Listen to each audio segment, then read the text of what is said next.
Hello, my name is Terry Goldberg. I'm the Executive Director of the Northeast Waste Management Officials Association, and I want to welcome everyone to the webinar today on state actions to address recycling market changes. As you might be able to see, there's still a number of people joining the webinar and a number of people that we anticipate. So I'm going to give it another minute or two to allow more people to join us, and then we'll get started. So just stay tuned for briefly, and then we'll get underway. Thank you.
Hello, everyone. My name is Terry Goldberg. I'm the Executive Director of NEWMOA, and I want to welcome all of you to this afternoon called State Actions to Address Recycling Market Challenges. This webinar is co-sponsored by the Northeast Waste Management Officials Association, or NEWMOA, the Northeast Recycling Council, or NERC, and the Association of State and Territorial Solid Waste Management Officials, or NEWMOA. I think this is the first time our three organizations have pulled together to put on a webinar, and we're excited to be working together on this event. I want to let everyone know that we will be recording this webinar, and both, at least NEWMOA and NERC, and possibly NEWMOA, will post the recording on our websites, and we'll inform you as to where you can find the recording, as well as the PowerPoint slides after the webinar. We're really excited to be pulling together this webinar with 5 great presenters. We intend to have the presentations for approximately an hour, and then we'll have about a half an hour or so for questions and discussion and comments from the participants. Those of you who want to ask questions of the presenters, please use the question box in your control panel. Simply press on the little square with the diagonal line through it. You can see, and then you can type in your question. We will be monitoring the questions as the webinar goes, and we will moderate the questions and answers after the presentation. So we have 5 presenters today, and I'm going to do very brief bios in each of them, and then we'll get underway. The first is Adam Schlachter. He's with the Delaware Department of Natural Resources and Environmental Control. He's been with the waste diversion and recycling industry for over 25 years. He started out by picking up litter on the side of the road, and he's since then been working at the local, regional, and now at the state level. He's passionate about sustainable materials management and helping guide diversion strategies for Delawareans now and into the future. We also have Angela Vincent. She's the legislative manager for California's Department of Resources Recycling and Recovery, or affectionately called CalRecycle. She has worked for CalRecycle since 2013 in a number of roles, including enforcement, environmental justice, and youth engagement. In her free time, she helps educate children about protecting the planet through her book and album, which is titled Save Queen Green, Mother Nature's Eco Rhymes. James Jennings, the manager of the Illinois EPA's Waste Reduction and Compliance Section, which oversees Illinois statewide materials management, regulatory enforcement, and state and federal reporting programs. James previously served as the Assistant Legal Counsel to the Illinois EPA, representing the agency in materials management and solid waste rulemaking hearings and permit appeals. Janine Bogar is a planner and policy specialist for the solid waste management program at the Washington State Department of Ecology. She works on a variety of materials management issues. She previously worked as sustainability coordinator for the Washington State Department of Corrections and for local governments on waste reduction and recycling programs.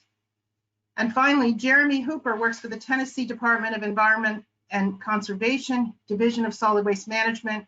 He provides technical assistance for a variety of solid waste and materials management matters, developing and implementing policy guidance and regulation. So I think we're going to start with James, and the panelists will, each chime in at different points in the presentation. Just to point out, if it isn't clear from the slide on your screen, that all of these folks are members of NEWMOA's Sustainable Materials Management Task Force, and it's under the work of that task force that we're going to hear about a survey that they did of states on how states are responding to the changes in the recycling markets. So take it away, and thank you. Thank you, Terry. Hello, everyone. I'm Janine Bogar with the Washington State Department of Ecology. I'm very glad you can all join us today. As chair of NEWMOA's Sustainable Materials Management Task Force, I want to thank NEWMOA and NERC for inviting us to present about our efforts to track state responses to changes in export markets for recyclables. Terry Goldberg saw a few of us present on this project at an NEWMOA meeting last fall and felt it would be worthwhile to share our work with a broader audience. In our ever-changing COVID world, National Sword seems a bit like old news. However, as we know, export market disruptions are still affecting recycling programs across the country and beyond, and will continue to do so.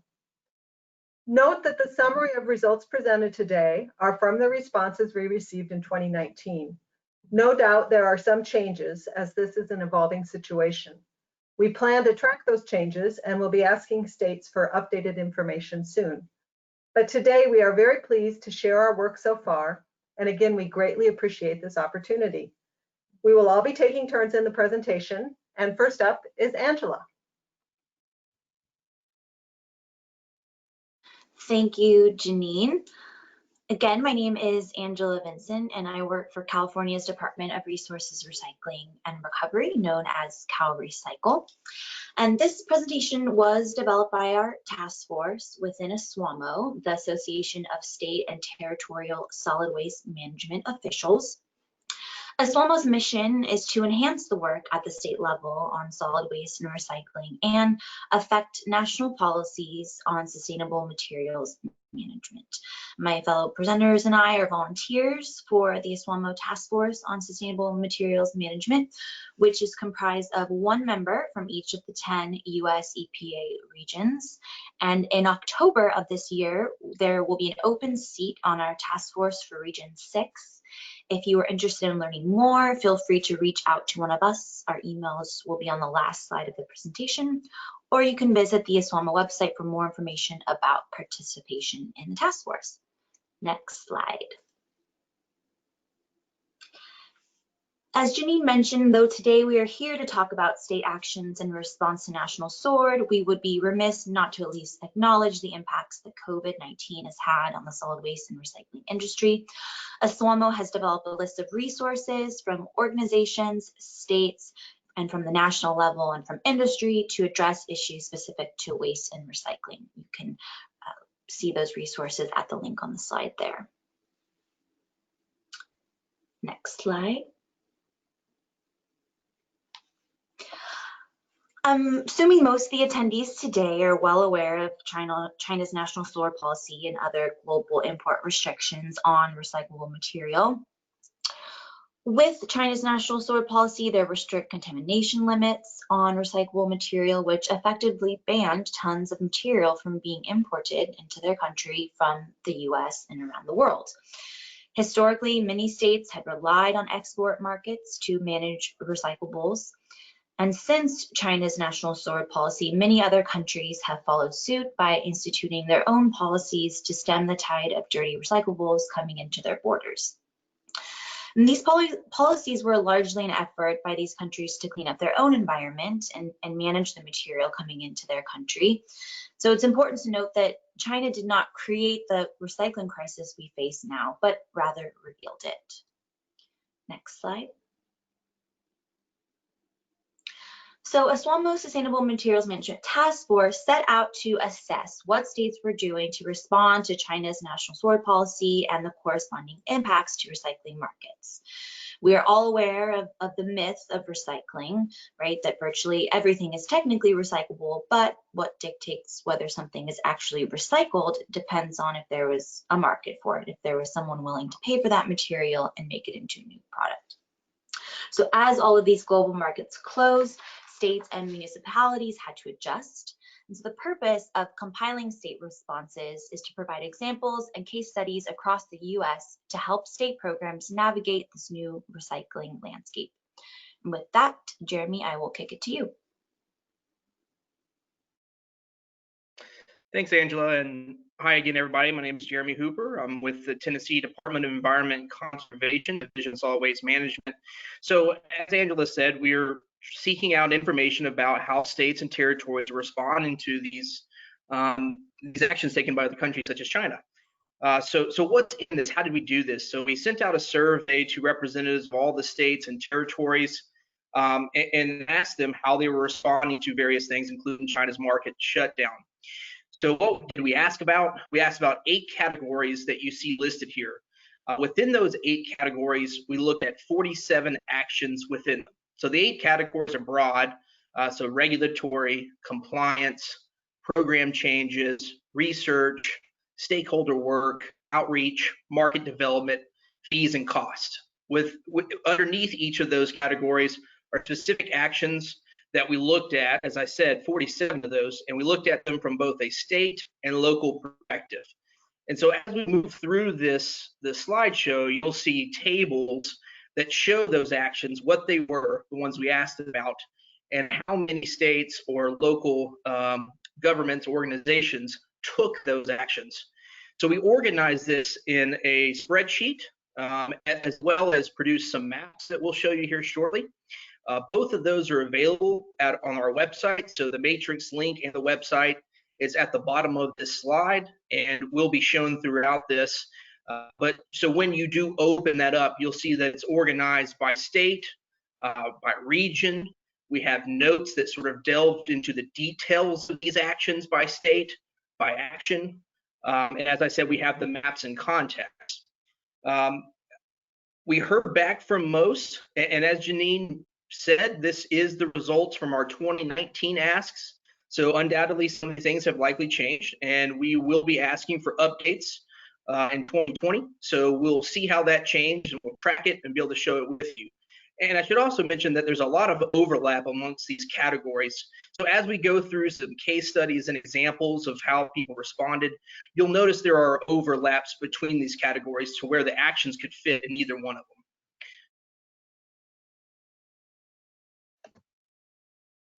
So the next slide here. So this slide here is one of our maps. And you'll see these per those different categories that we have. And so what you're looking at is just a map of whether or not a state or territory is taking any sort of action relative to these changes in the market. So anything in green, and this will be the same for all these maps, anything in the green means they're taking some sort of action. Anything in the orange means they're not currently or were not currently taking action when we originally asked them. Some of the states we've not received responses from, though we're working with them to try to get some responses, and I anticipate we will get those. We've got some that are in progress, and there were a couple that when we were originally asking for this information, some of the territories and other areas were dealing with natural disasters, so we didn't want to bother them at that time. So I'll open it up to the next.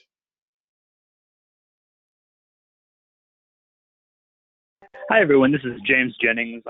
I'm with the Illinois EPA.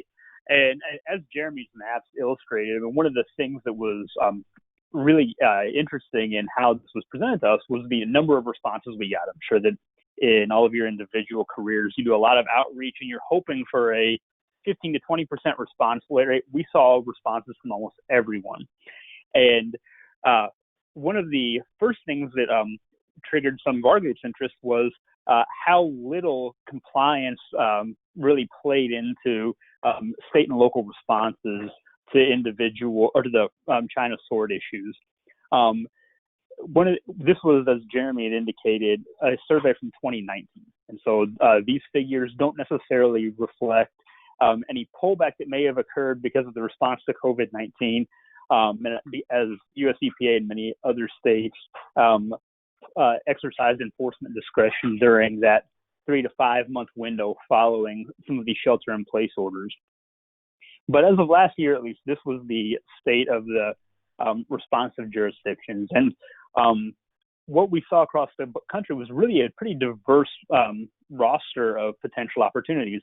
You had notices to facilities who were not achieving individual material mandates. There was enforcement discretion on both the facility and residential level, which ranged from anything from cart tagging to the actual potential removal of services. In some instances, there was increased dumping because of outlets, which certainly has an alternative compliance outlet. And then a very limited number of issues of sham recycling. Next slide, please.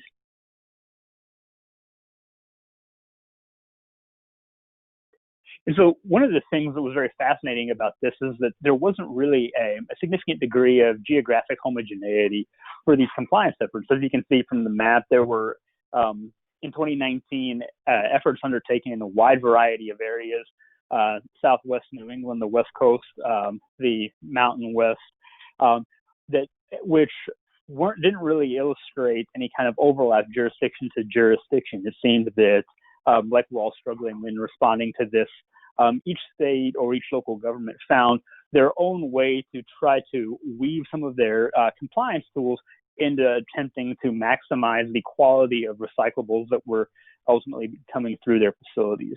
Next slide, please. And so we have a couple of examples of how these were undertaken. So Region 5 is my home region, and we saw a pretty extensive range of opportunities that were undertaken here. Compliance included here additional education to residents, either through the implementation of local cart tagging programs, or in some cases, waste hauler driven cart tagging programs in which residents who didn't have an appropriate amount of acceptable material in their bins, or put another way, had too much unacceptable material, were notified that they would not have their bins collected. Some local governments did a wonderful job tracking data on that to try to see gauge the effectiveness of those programs. In addition, some local governments pursued stricter enforcements. For example, the city of Cleveland had the authority to actually issue fines for non-compliant recycling. As I said at the outset, there are components of this that may have changed. With COVID-19, the appetite for formal enforcement, particularly for items like this, has waned in some areas. And so the capture here we have for our region is a reflection of what you saw a year ago today. And maybe not necessarily what we're seeing right now, but as we continue to update this, this is one area that will be of particular interest given the breadth of options that were available to state and local government. Next slide, please. And so one of the other really fascinating case studies that we saw from this was Massachusetts' data-driven approach to trying to gauge the effectiveness of cart tagging. And so there are 350 municipalities in the state of Massachusetts. Each was afforded the opportunity to participate in this program. And over a 2-year window, many of the participants saw market decreases in the number of contaminated curbside bins. At this point in time, the state has over 3,000 subscribers, which to our group really illustrated that there is a strong desire externally to not only recycle appropriately, but also to ensure that residents are able to obtain the information they need to see to the fruition the types of sound environmental choices that they're making. A number of other states have considered approaching a model similar to this, but from what we surveyed nationwide, this was really the best data-driven example that we felt was really worth sharing with the group. So with it, that's actually the conclusion of my slides, and I think I'm now turning it over to Janine. Yeah, thank you, James. So another area we asked about is research.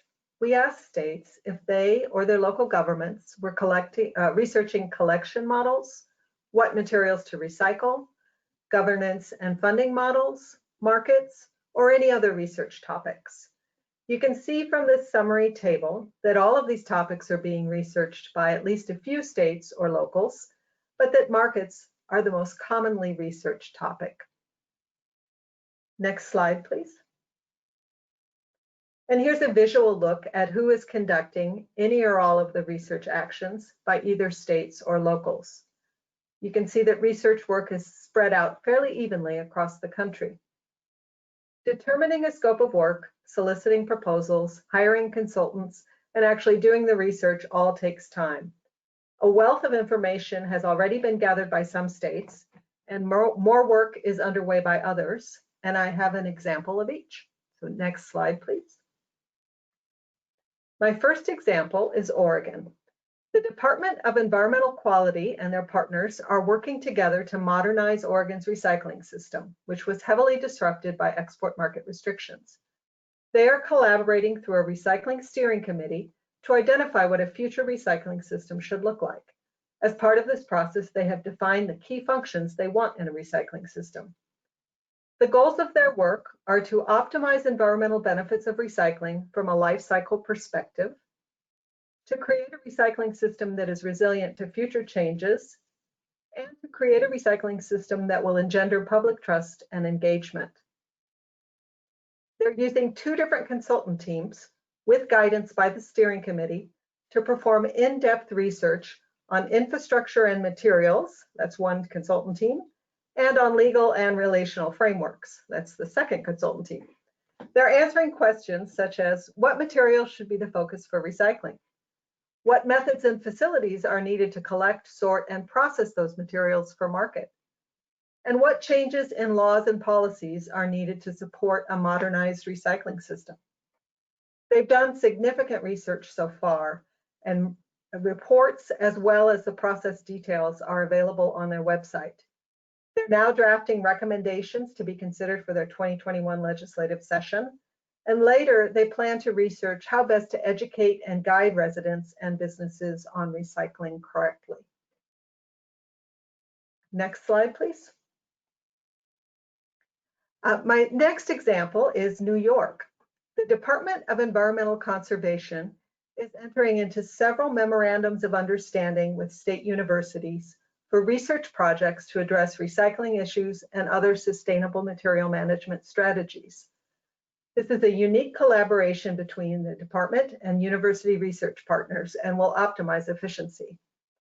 For an initial research project, the department partnered with the Pollution Prevention Institute at the Rochester Institute of Technology to look at impacts of expanding their bottle bill to include wine and liquor bottles.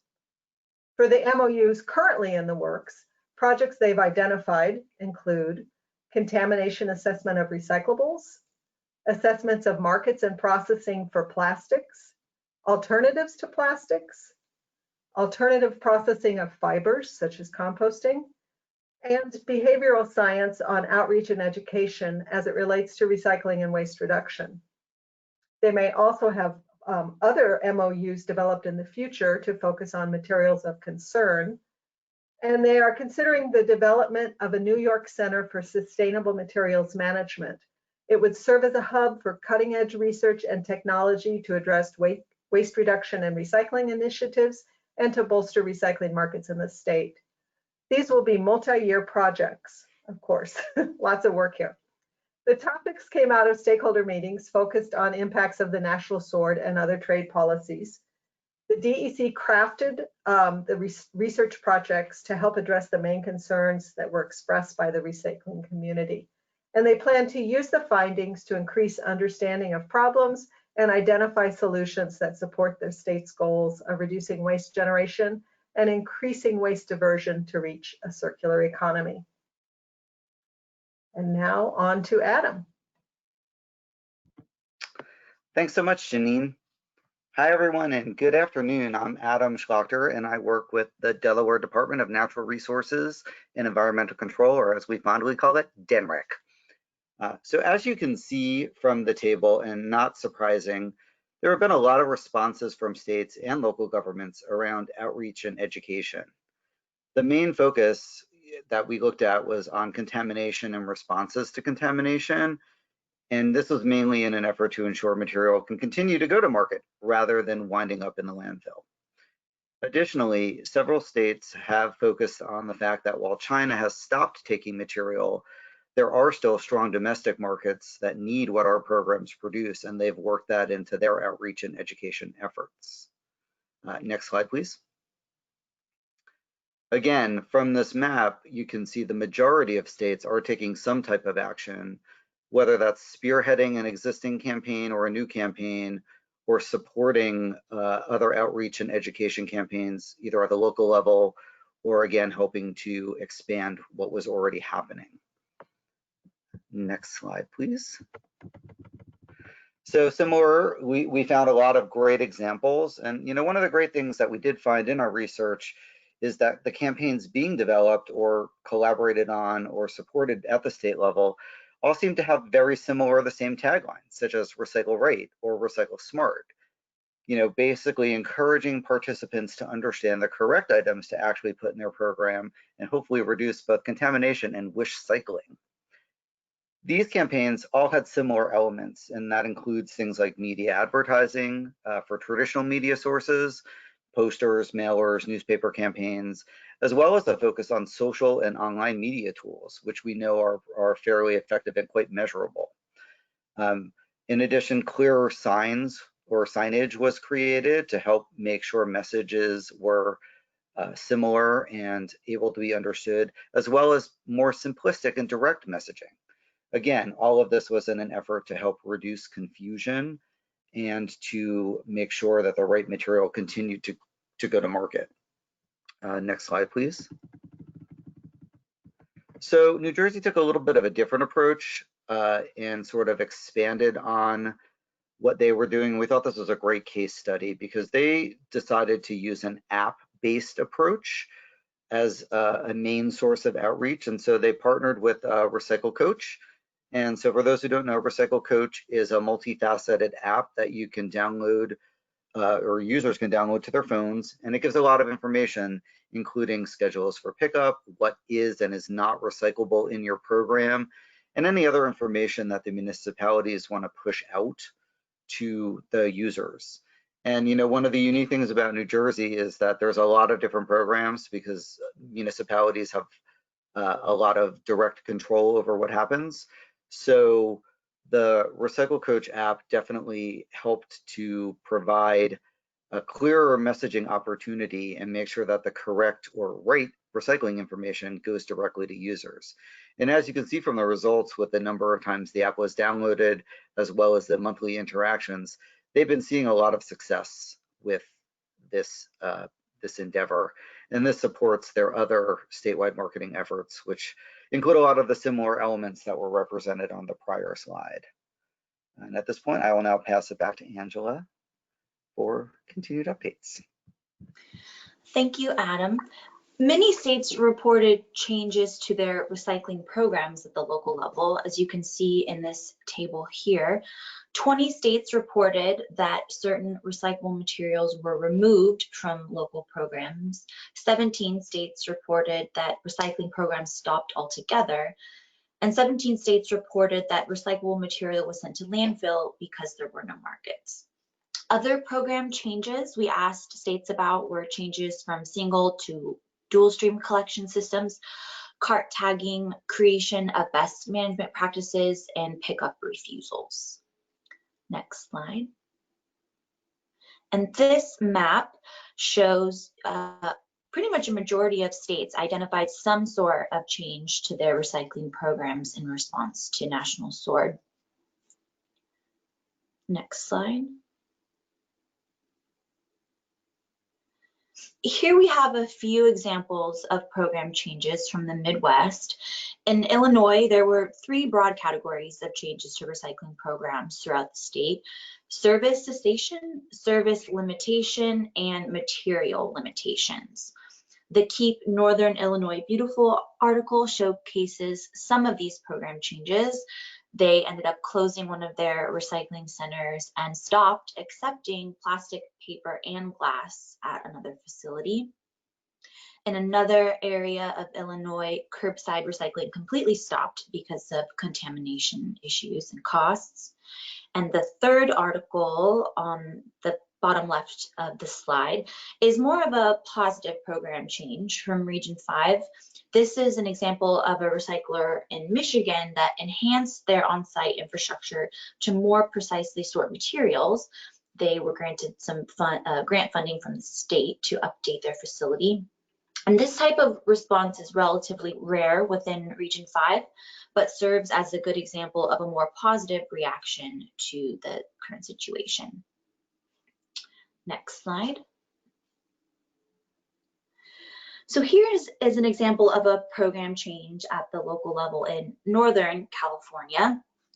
Shout out to Kate Wilkins, who's on the line, who's CalRecycle's National Sword expert, who was tracking local efforts in response to National Sword. So prior to National Sword, recycling was a revenue generator. In 2019, this particular waste hauler was paying $80 per ton of recyclables. And so to address this cost burden, they developed a pilot project to assess the viability of switching from a single stream program to a dual stream recycling program to see if it would reduce costs overall.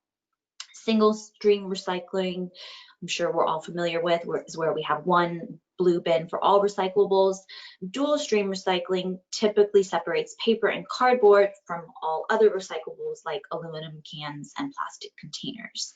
And the thinking behind this collection method is that it can help reduce contamination by keeping the paper and cardboard clean and dry, which in turn makes it more valuable. There has been significant investment in single stream recycling, but this company, instead of investing in new trucks that could accommodate the dual streams and keep them separated in the trucks, they decided to develop this pilot using existing equipment and instead collected the material on alternating weeks.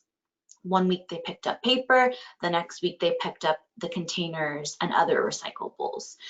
They invested in an additional 22-gallon bin for each customer participating in the pilot. Overall, the pilot was a success. It resulted in cleaner and more valuable recyclables, and thus reducing the overall cost to manage the material. And after working out some of the kinks, the cities in their service area chose to adopt a dual stream recycling system in August of 2019. And if you're interested in learning more about this particular example, the link on this slide will take you to a PDF of the case study that has additional details. Adam? Thanks, Angela. So again, not something that was unexpected as an outcome of China's action. You can see from this table that fees and costs associated with recycling programs around the country have changed, and dramatically in some cases. One of the challenges that we did face in this section is that much of the fee and cost information is actually collected and lives at the local level, so it's not something that is directly collected by states. So much of this, what we're going to present in the next couple of slides is somewhat anecdotal in nature, but definitely an area where we can look at getting more information the next time that we do this survey. Next slide, please. So again, as you can see, given the nature of how and where this information lives, many of the programs weren't necessarily affected until months after National Sword and Green Fence went into effect, as well as when the timing of the survey happened. So this map only reflects what we did know at the time. And it is anticipated that this will change during the next survey and probably identify a lot more fee and cost changes throughout the country. Next slide, please. So one of the things that we did find out is that, again, and not at all surprising, that a lot of the changes identified by states were very similar. Things like increased charges for contamination, implementation of processing fees where maybe there weren't fees before, a reduction or elimination of revenue associated with the commodity that was being collected. And then finally, that contracts are all being adjusted to either remove materials where markets collapsed, or again, reflect new and updated fees that may not have been in prior contracts up until this point.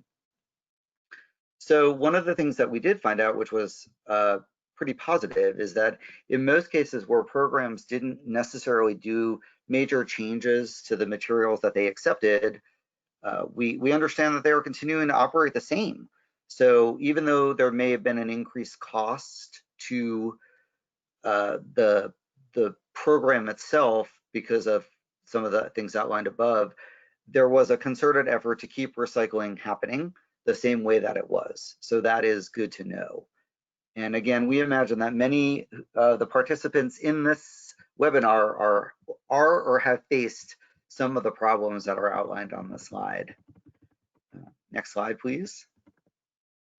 So on a positive note, we did find out from Colorado as a case study that they've actually been able to implement a new fee. And so they're really excited about their front range diversion fee, which is going to be collected and used to fund recycling and grant programs.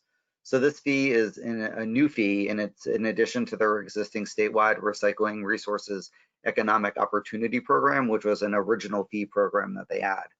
So both of these fees are charged across the state at disposal facilities when the front range diversion fee is now being implemented at the facilities in that area of the state as again a means of raising more funding for these grant programs.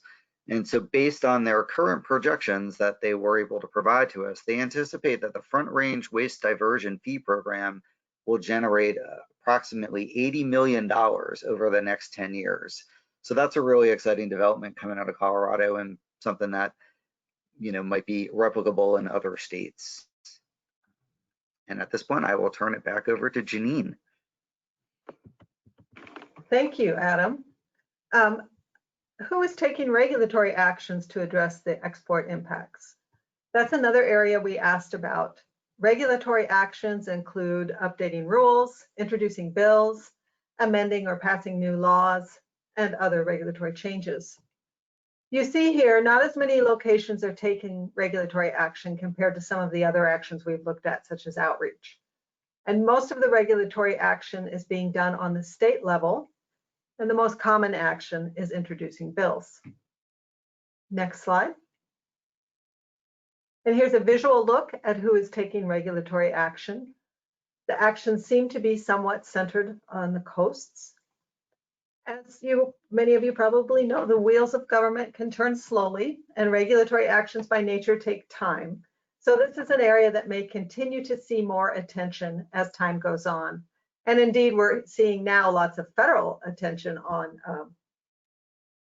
recycling issues, though that's not something that this project is tracking. So next slide, please. My first example is of my home state of Washington. The Sustainable Recycling Act of 2019 had two big components for our state. First, it requires writing and implementation of contamination reduction and outreach plans, or what we affectionately call CROPs.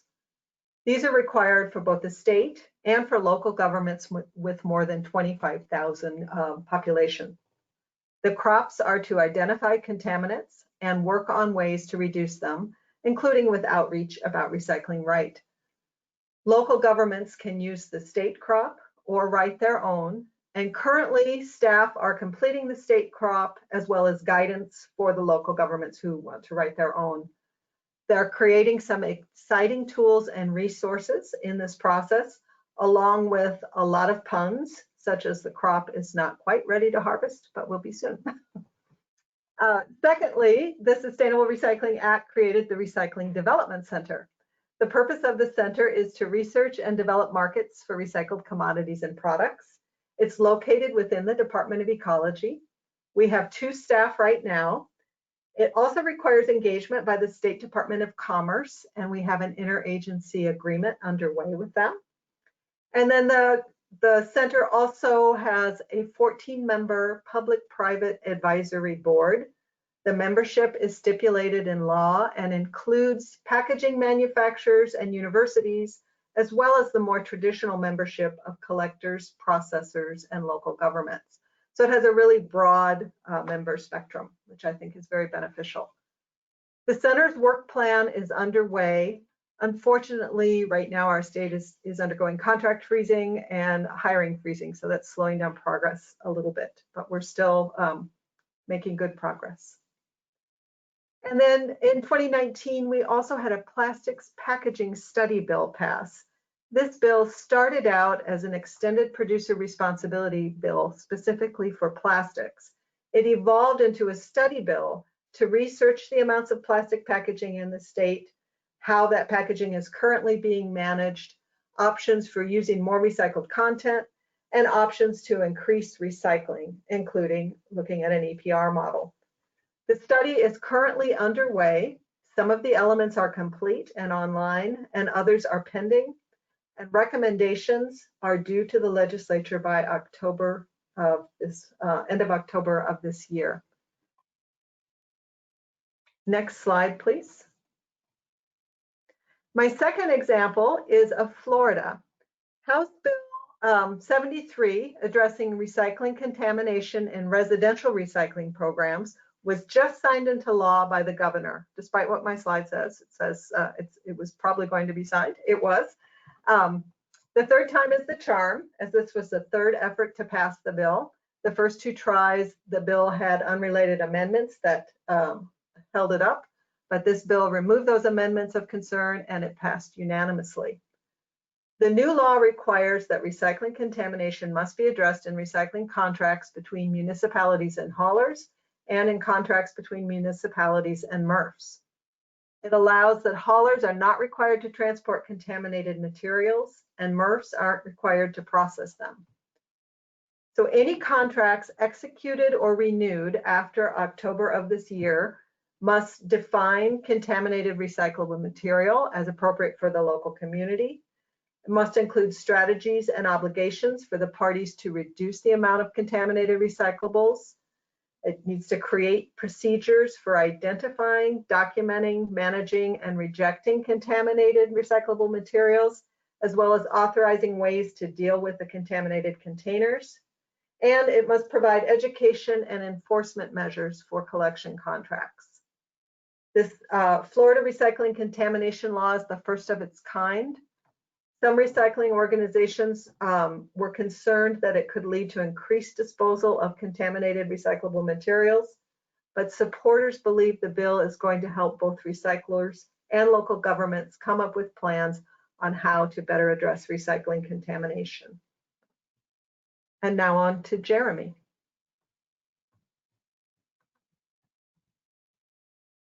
Market involvement is obviously a huge topic right now. With things changing because of China and other actions, understanding what's going on in the market is of interest to a lot of people. So as you see that our actions that we asked about in market development, we asked about incentives for recycling businesses, secondary market research and studies, market development bills and laws, and then other types of activities. All of this, as you can see, was mostly done at the state level. You see a similar number of states looking at incentives for recycling businesses, looking at secondary market research and studies, and then a variety of other development activities. So what are these states that are doing this? I'll show you the map here. And as has been said, we expect this will probably change in our upcoming one, our upcoming ask, but you see a decent clustering there in the Great Lakes region, the southeast along the coast there, over in the southwest and the California. So we got some good information from these states. And so my first example is actually of South Carolina. They have something called Recycling Market Development Advisory Council, and this is done through the South Carolina Department of Commerce. And what the council's charge is to provide matchmaking support in the form of funds and consultation for organizations or businesses looking to come into the state. They provide a breadth of data on existing and emerging markets with a focus on the state, and they're tracking the economic impact of the industry. So the slide, I mean, the graph in the bottom right shows that. So they are collecting lots of data. So you see that if someone wanted to come into South Carolina, they provide all this information to help them make better decisions and hopefully encourage them to come into the state. So you see that they got their top 5 recycled paper export countries in 2018, with China being the #1 from an economic standpoint. So they're certainly looking at how China's sword may be impacting them, but they're tracking that with this data here. And they also promote the state. So if you look at the bottom of the left, on their website, you'll see why South Carolina is just right for paper recycling. So they note the number of recycled content paper mills, the tons of cardboard recycled annually, and the number of workers in paper recycling value chain. And this effort, South Carolina Department of Commerce notes that in the last 5 years has helped facilitate recycling industry's recruitment of 3,400 jobs, around millions of dollars in capital investment, and 50 new or existing companies investing in South Carolina. So and here's a good example of a resource that is provided to folks that are interested in coming into the state. So they provide maps of the layout of different recycling materials and where things are located in the state. So you're looking at a map created by South Carolina showing where paper recovery collectors are, end users, and processors. Again, just more information that helps folks make decisions when they're coming in the state or deciding whether to come into the state to look to start up a recycling operation. My next example is in Michigan. So the Michigan Department of Environment, Great Lakes and Energy. So this is market development in the Midwest here. So they've taken an approach to market development using the assistance of external stakeholders, and this is comparable to Colorado's Next Cycle. So they've got $15 million in annual budget, and that's a fiscal year for market development grants. These grant applications are focused on areas including this list here. So research and testing, marketing, analysis and data collection, sorting and processing equipment, recycled content product commercialization, and targeted partnership projects. So if anybody's going to apply for a grant, they have to meet at least one of the following criteria.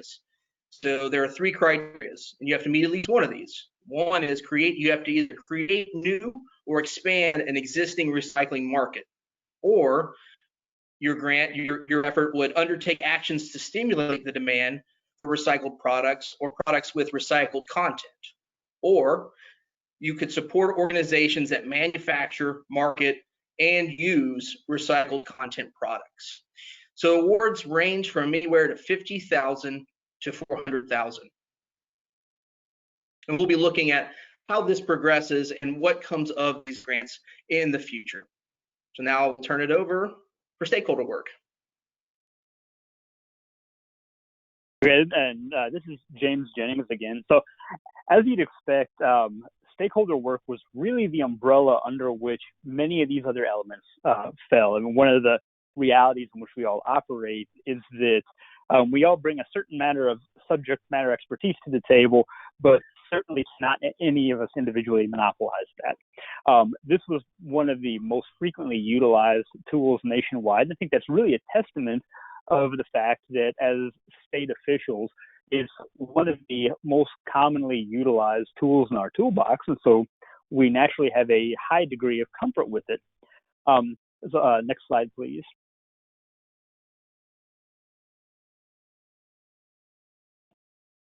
And again, there wasn't a lot of geographic isolation with this type of approach. I mean, beyond Region 5 having nearly every state covered, you saw big sections of the country that engaged in some variety of stakeholder work. And because of how we'd framed the survey, it's equally possible that some of the orange areas in the middle of the country may have done this. They just framed it as an alternative response in a more narrowly defined universe like many of the ones we've already discussed. Next slide, please. So we have a couple of case examples here. We'll start with my home state of Illinois. And 2 years ago, a group of professionals with the Illinois chapters of the Solid Waste Agency of North America and the National Waste and Recycling Association decided that there was a need for a statewide discussion on addressing contamination in Illinois. The work this group did was remarkable. We were able to meet roughly a dozen times over the course of a year, develop some consistent messaging that was utilized across a wide variety of localities and by a wide variety of waste and recycling industry professionals. The agency was able to use the information that was gleaned from the surveys conducted to develop a website that enabled users to not only determine what should or shouldn't be in their recycling bin based on some collective state data, but also be mapped to a specific outlet for the common materials that cause contamination, so that if they couldn't put their material in a recycling bin, they knew where to take it. In addition to that, there was video and audio promotional materials that were developed by some of our stakeholders. And what we really encountered from this is that this type of group is really a reflection of the competency and the professionalism of the group as a whole. And so this was certainly not something that the agency undertook initially on its own or in isolation after it began. And so a huge amount of the credit goes to Andy Derrick, Walt Willis, Jen Jarlin, Marta King, Pete Adrian, and Lisa Disbro, who really helped shepherd this from what was really an idea to something that provided a wonderful tool for the residents of the state of Illinois. Next slide, please. So as part of this exercise, something that our group found really fascinating was that a lot could fall under some of these individual categories, and stakeholder work was no different. As you saw from the map, a significant number of jurisdictions had elected to do some variety of outreach and develop a dialogue on what the best approach to addressing some of these import restrictions were. Consequently, what we'll be seeing over the coming years going to be the development of, or the fruits of a lot of the experimentation that's been going on at the state level. And so this is certainly not an exhaustive list of the really exciting things that are going on in other states, but from our responses, we saw things that were as unique as the state of Virginia developing a task force that has a report due to their General Assembly in 2 years.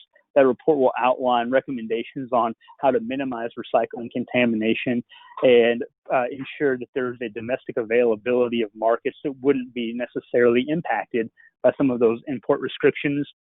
North Carolina took a similar approach to Illinois, where they developed newsletters to local government and recycling businesses to help facilitate consistent messaging. Delaware utilized an existing committee to add on the discussion of recycling markets, effectively building off of a really strong intellectual infrastructure that had already been in place in the state. And California has developed a new recycling commission that has the stated goal of developing legislative suggestions for the 2021 session.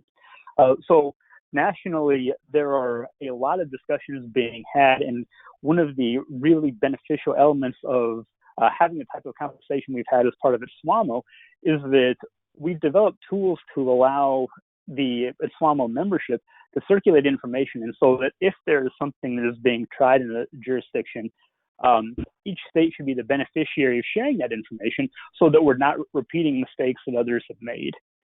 Next slide, please. And so that weaves into our SWAMO plug. SWAMO is a fantastic organization that really encourages a nationalized conversation on a variety of waste and recycling issues. The individual contact information for our task force is available here. As it was said at the outset, Amber will be rotating off this year, so there is an opening for Region 6.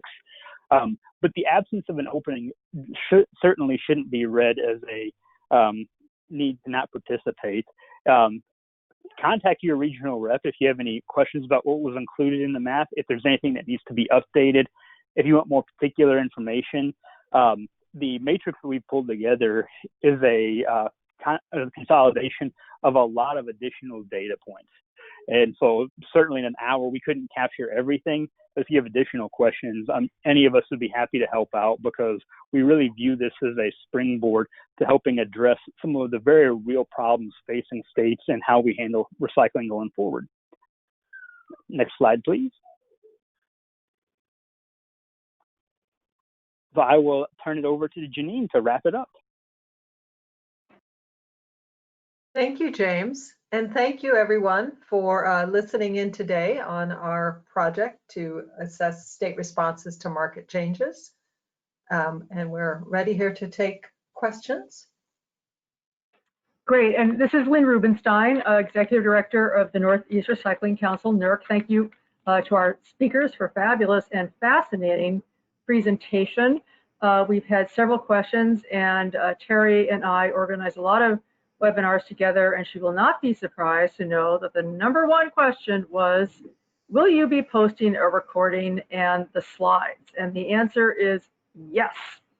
We've had some questions, and I think this could be for anybody, but could you please clarify to whom you reached out to answer these questions? Was it just state agencies? Was it a particular department in a state agency? You know, who did you ask? Who answered these questions? This is Janine. That's a great question. SWAMO has contacts within the states, and that is who the regional representatives reached out to answer these questions. In addition, if we knew folks in the states that we knew were working on them, we might ask them as well. Oh, sorry, go ahead. Okay. Sometimes the contact provided was not the one with all the answers, and they had to, seek out assistance from others working on other projects, and we had to encourage that. So we could, hopefully we can improve on that process in the 2020 ask. And if somebody had a question about a particular state's responses, how might they gain more information about how those answers came about? It would probably be best to reach out to the regional representative, which we have on the previous slide, or they can contact me and I can help them with that. Great. And this So, thank you. Remember, people can still post questions. A couple of really quick ones. There was, just as an FYI, there was a request for a link to the new Florida legislation, and I did post that in both the question and chat box, so that is there. Do you know, are Recycle Coach and Recollect the same?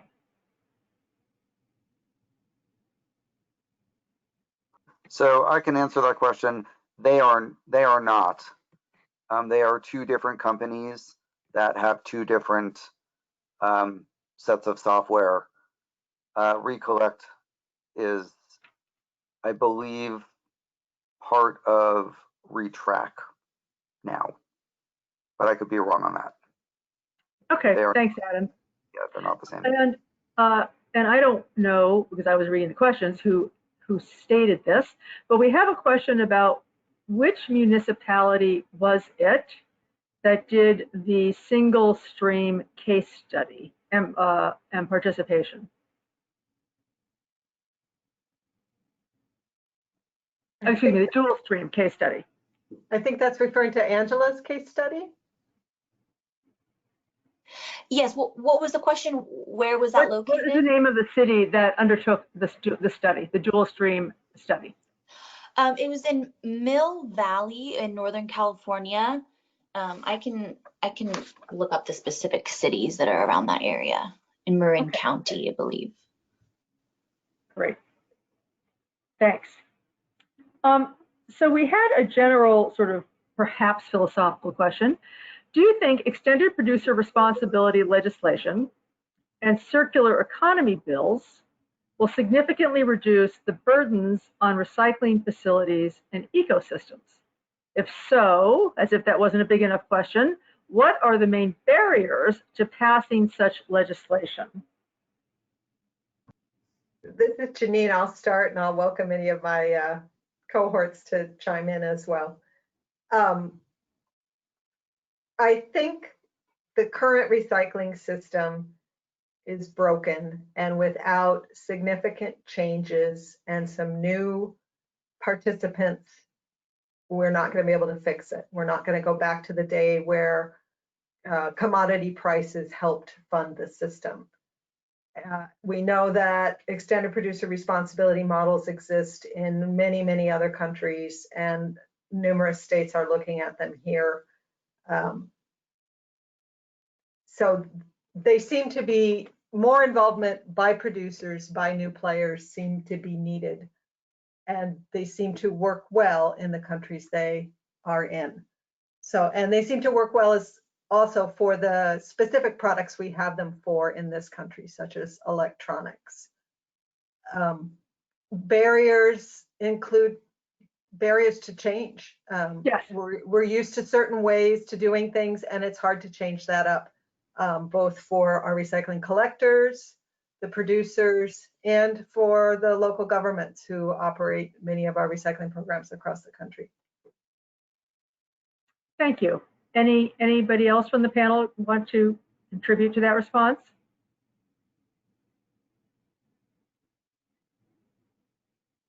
Playing it safe? Okay. Adam, I'm going to ask you a question. Do you know if New Jersey saw a reduction in contamination after beginning to use the Recycle Coach? So my understanding from the state is that anecdotally, yes, there was a reduction, but again, it's one of those instances where the information is at the local level. So I would suggest reaching out to Erin, whose contact information was on the slide, and I also believe she's on the call, and she can probably guide you better in figuring out who did and how they calculated those things.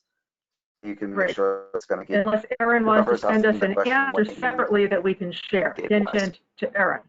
Thank you.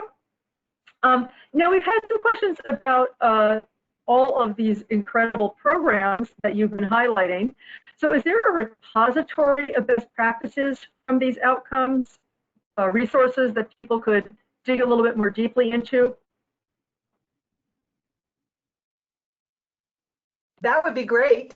The matrix right now just really includes checklists of who is taking what actions, and then some states have provided more detailed notes on their actions, but we've had to research to get this more detailed information and have not discussed creating a repository. That would be quite a big project.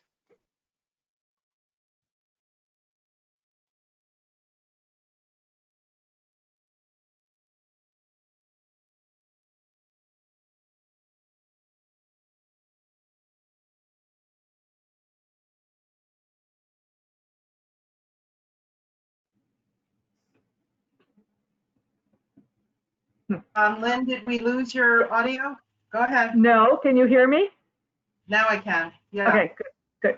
Okay, so what I was saying, I don't know when I cut off. I was suggesting that maybe the best approach to get that additional information would be if a particular program or programs caught somebody's eye, to follow up with that community or the presenter who was speaking at that time. And you will be getting links to all of these things. Thank you. Let's see, scanning up. Oops.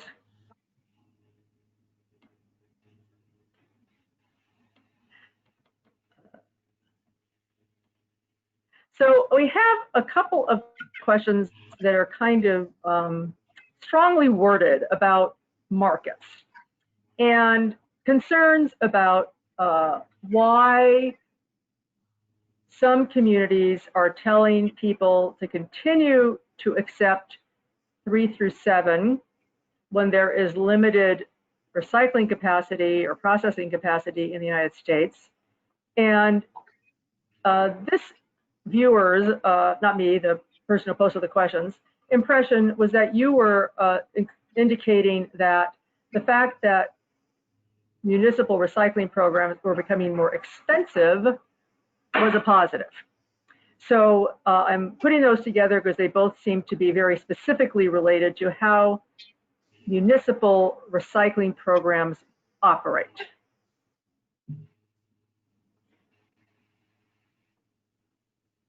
This is Janine, and I welcome any of the other presenters to pipe in on this. We were not delving into specifics on what materials folks were collecting as far as 3 through 7 plastics.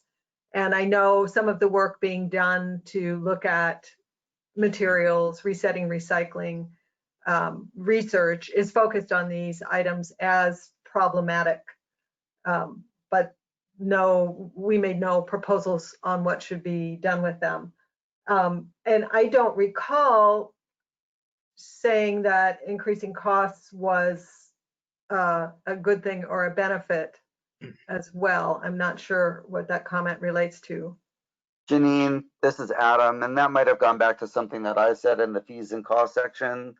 And what I was implying was that despite the increased costs to the municipalities, what we found is most of them were not changing their programs.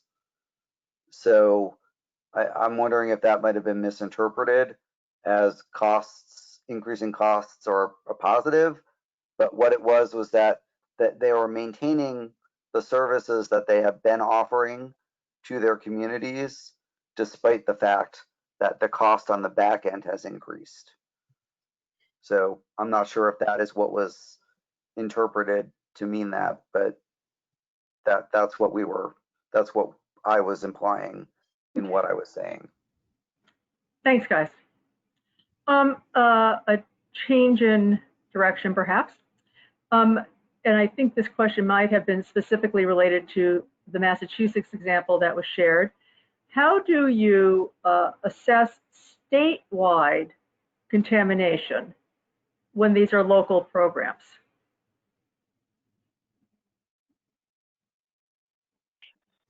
So that's a fantastic question, and I know one that when we tried to recreate a similar example in Illinois, we struggled with as well. Ultimately, the way that these type of exercises are undertaken are basically driven by the data. And so from what I understand from what Massachusetts did, and similar to the something that we did in Illinois, was we evaluated the information as it came in. And so if there were going to be inherent data holes in how that was collected.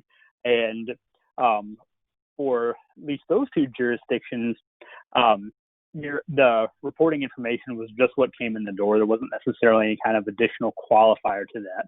So it's certainly possible that either non-responsive communities or communities that maybe had a slightly different data collection mechanism would adversely impact what the statewide contamination rate actually was. But in most instances, it was just a simple arithmetic exercise of reporting what came in and attempting to identify if there were any potential outliers. Thanks, Adam. We did get additional information about the Massachusetts program posted by a Mass DEP representative, that in addition to the statewide program that you were noting, they also did a survey of all the MRFs in the state to come up with a agreed upon acceptable materials list. And I know some other states have done that in the Northeast, especially Connecticut and New York have done that. but Mass DEP was one of the states that very proactively did that as well. Excuse me. So we're wondering a few questions about the federal government.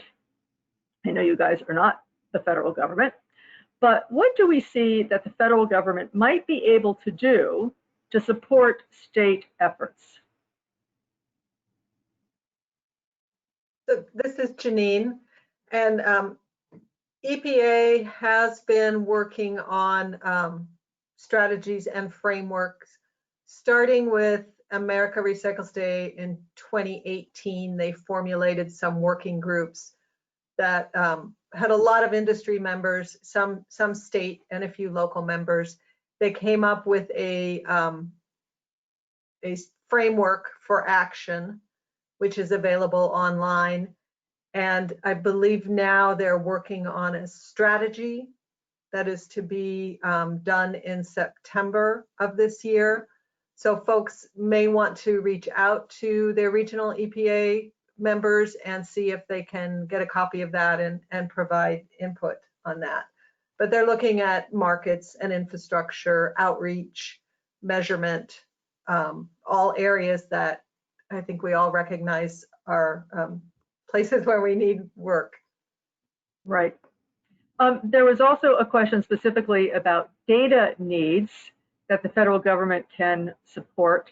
I will share that, and others seek to amplify on this, that EPA a couple of years ago began a Recycle America program, and within that is very specifically efforts around data and data harmonization. And EPA does have a website dedicated to Recycle America and the various program areas and resources and plans in place. So that's another, in addition to what you pointed out, another place for people to look. Comments, yes. So there have been some questions, and it wasn't things you specifically talked about, so I don't know if you want to comment on this. So have there been any discussion about how states are approaching single-use plastics and appropriate technologies?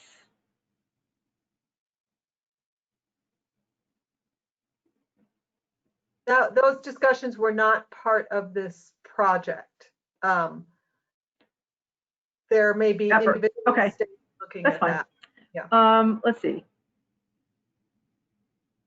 So there are several questions, which I would say that one is related to, about end markets, which I also think were probably beyond the scope of your survey, as far as I can tell. And so I'm just scanning back up.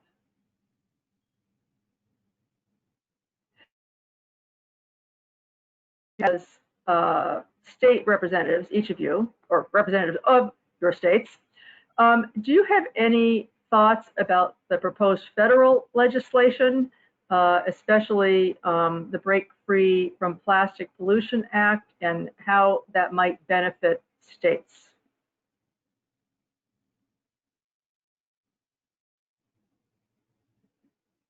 Again, this project didn't look, well, at the time we did it, the federal bills were not under discussion, and this project didn't look at them.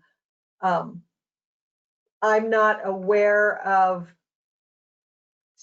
states' responses to these. I think some are commenting, others are not. So while I may have personal opinions, I don't have. We're not going there. Fair enough. Any of the speakers want to express an opinion on that?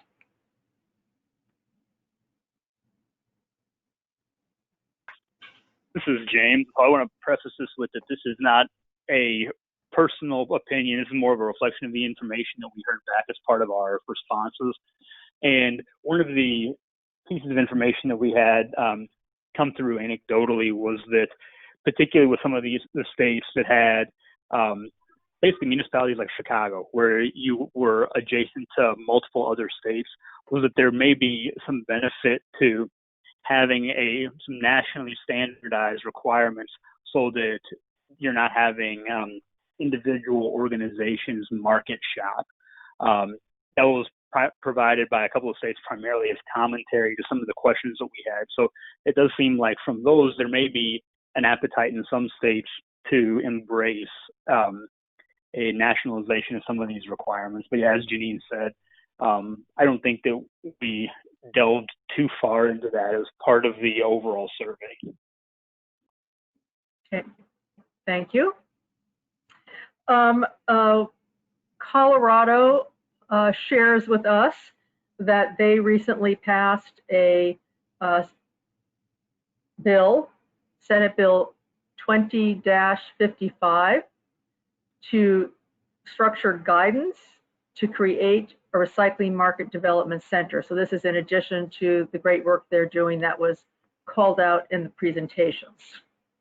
So last few moments, let's put it that way, to post some questions in the question box. Anybody want to contribute any other questions or comments, insights? Well, I think with that, we'll say thank you so very much to everybody for being here and to our presenters.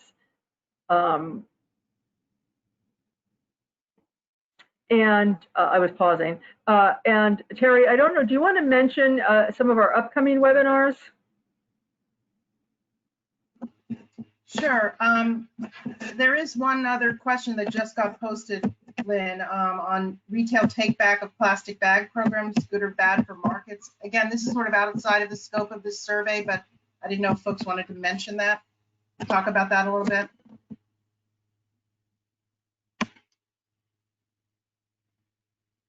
Anyone want to take that on plastic bag take back? What was the actual question that was asked? Are retail take back of plastic bag programs good or bad for markets?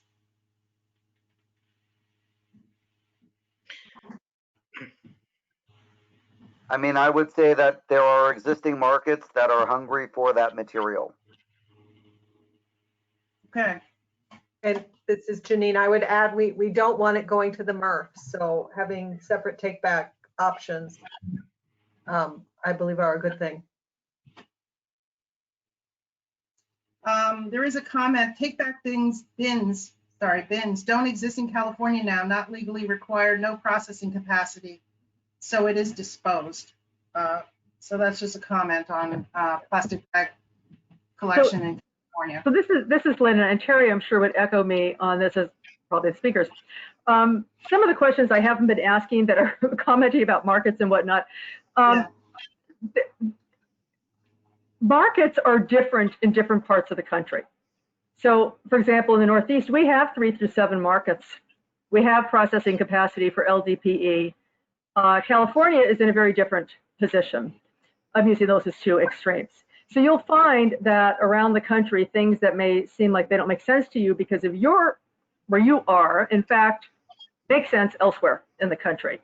And so in addition to the way recycling works as an incredibly complicated topic, it's also complex because we do see such dramatic regional differences in recycling capacity.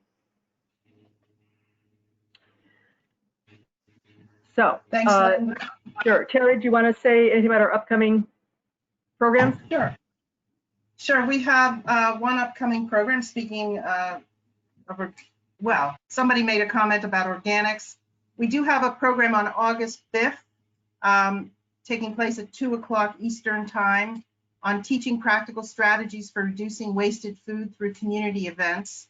So that's going to be another webinar, and we welcome anyone from this webinar to participate and join us.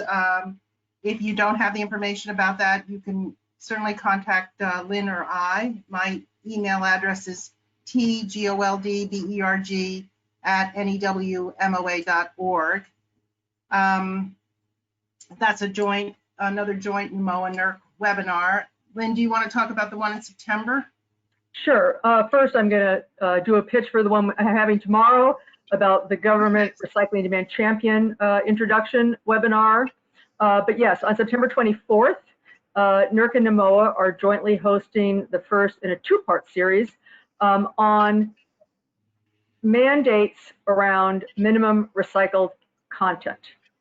So on September 24th, we're going to be hearing from California and King County, Washington about mandatory minimum recycled content for specific products sold into that region. In a later webinar, not yet scheduled, but for this fall, we'll be hearing about some of the brand commitments to use increased recycled content and what it would take from recycling programs for them to actually be able to accomplish those goals.